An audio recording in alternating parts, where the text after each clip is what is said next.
W.E.B. Du Bois once said, "The problem of the 20th century is the problem of the color line." Recently and historically, there have been many events that have demonstrated racial inequality.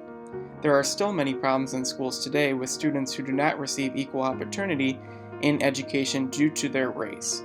Even after the end of slavery and desegregation of schools, there hasn't been enough change in order to create equal educational opportunity.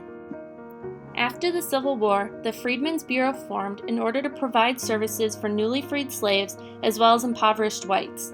One of the many services they provided was creating schools for African Americans. Under slavery, it was illegal to teach African Americans to read or write. Because of this, African Americans found it important to be able to learn how to read and write in order to be members of society, and they wanted to take advantage of their new opportunities now that they legally could. White Southerners did not allow African Americans to attend their schools, leaving the responsibility up to the Bureau to provide these opportunities. While these educational opportunities were new for African Americans and were extremely helpful and influential, white Americans had far better resources and opportunities to receive an education.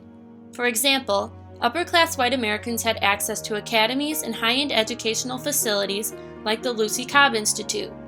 And looking at the picture of the White Academy on the left and the school built by the Freedmen's Bureau on the right, it's clear just by the outside of the building which school was the best quality. The primary source pictures illuminate that there was not an equal opportunity for African Americans in education in comparison to what was available to the white Americans. In the decades following Reconstruction, battles over schooling took place in the courts. While the 14th Amendment's Equal Protection Clause forced the states to give everyone, minority or otherwise, living in the state, equal protection of the law, many states found ways around that. An 1896 court case, Plessy v. Ferguson, made it a standard for blacks to have separate public spaces from the whites. However, the schools had to be equal in quality. For the next 60 years, many court cases examined the relationship between black students being rejected from the white schools and the conditions of the black schools. They led people to question whether the Plessy decision should be overturned.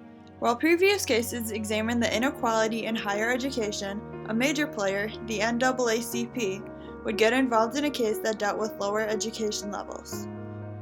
In 1953, Oliver Brown filed a case against the Topeka, Kansas School Board, as 4 similar cases were filed around the country.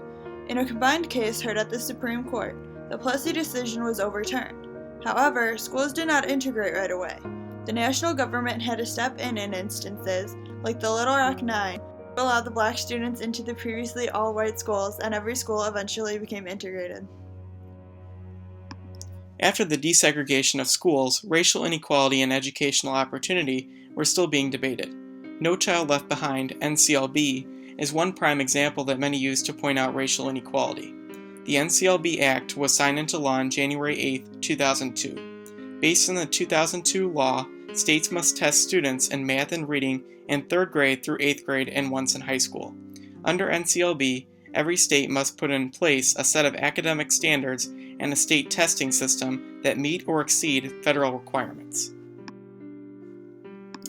While some believe NCLB is a great addition to providing educational help to students, many others point to the flaws of the program. From a multicultural teaching perspective, many believe that the NCLB model could be detrimental to the public educational system, and on a closer level, people in communities of color and lower socioeconomic status could be affected the most by the NCLB model in a negative way.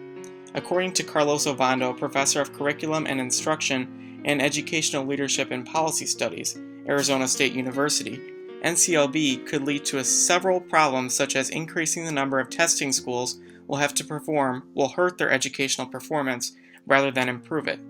Poor schools in poor communities will be hurt the most by these new sanctions being imposed. Rather than creating better educational services, the NCLB will cause further inequality in schools.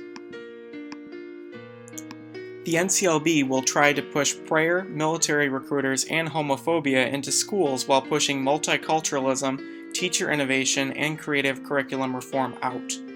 Because of this, revisions in NCLB need to be taken to prevent this from happening in order to preserve multiculturalism and racial integration within schools. Socioeconomic inequality of schools further adds onto racial segregation on top of the NCLB. Along with the racism in education, there is evidence of racism in extracurricular organizations. The University of Alabama Greek system remained segregated decades after the university was integrated. White Alpha Gamma Delta sister Melanie Gotts and other sorority members questioned why the alumni, who helped pick recruits, were not allowing African American females to join after a perfect candidate failed to receive any bids from any of the sororities. Many sorority members, including Gotts, had the impression that the girl was rejected because she was black. Despite her skin color and being rejected, the sisters in the Alpha Gamma Delta sorority wanted the bid to join. However, as Gotts said, they were just powerless over the alums. After the university admitted that some sororities rejected members on the basis of race and gaining national attention, some sororities accepted 11 African American women like Hallie Lindsay and Cammie McCann, and the University of Alabama president Judy Bonner opened a continuous bidding process in an effort to further desegregate the sororities. Even after all the reforms and efforts put in, there is still a problem with unequal opportunity in education. African Americans have worked hard in order to gain access to education and desegregate schools, and this has somewhat helped with the imbalance. However, education still isn't equal. Low economic level schools are being further secluded by more recent acts like No Child Left Behind, which are supposed to be helping Americans, yet are doing the opposite. It may be the 21st century, but 19th and 20th century issues are still reoccurring today. Over 100 years have passed, and no large leaps have been made to attack educational inequality. Moving forward, Americans need to recognize that there is a problem with educational opportunity and begin speaking out so that society as a whole can work towards a better future.